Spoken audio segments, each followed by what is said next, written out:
Good evening, Jai Hind. Subramani Bhiyakol SSC GD Constable Enswaki 2024 direct link. Finally, SSC GD Constable Enswaki mukuli kora hoise. Bohote hoyto check koribo pora nai hoyto bohote muk comment kori ase je dada kiyo video misa banaisa jehetu moi aji apnalok live kori apnalok dekham keneke apnaloke SSC GD Constable Enswaki apnaloke check koribo ba keneke apnaloke Enswaki download koribo moi apnalok dekhai disu. Yate apnaloke dekhise Enswaki direct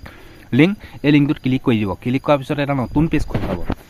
এই পেজতে গৈ পিনে আপোনালোকে candidate login কৰিব লাগিব আপোনালোকৰ roll number and passport দি ইয়াতে আপোনালোকে roll number and পাছপোৰ্টটো মই বহাই দিছো বহাই দিয়াৰ পিছত ডাইৰেক্টলি ইয়াতে মই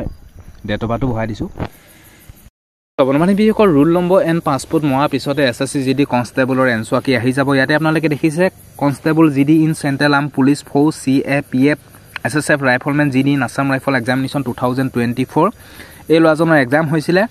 21/2/2024 21 ফেব্ৰুৱাৰী তাৰিখে এক্সাম হৈছিলে 9টা পৰা 10টা বজালৈকে আৰু ইয়াতে আপোনালোকে দেখিছে এই লজনে অসমীয়া ল্যাঙ্গুৱেজত এসএসসি জিডি কনষ্টেবলৰ এক্সাম দিছিলে এটো আপোনালোকে দেখিছে লাইভ কৰি আপোনালোকক দেখাই দিলো যোন সকল ক্যান্ডিডেটে বিশ্বাস কৰা নাই তেওঁলোকে ভালকে আপোনালোকে এবাৰ চাওক এই লজনে অসমীয়া ল্যাঙ্গুৱেজত এক্সাম দিছিলে এখিনি চাই লওক আপোনালোকে এখিনি আপোনালোকে চাই লওক ইয়াতে আপোনালোকে এসএসসি জিডি কনষ্টেবল ফাইনালি এনসোৱাকি আহি গল অতি সোনকালে গৈ পিনে আপোনালোকে নিজৰ পাছপোৰ্ট আৰু ৰোল নম্বৰ মাৰি পিনে আপোনালোকে চেক আউট কৰি লওক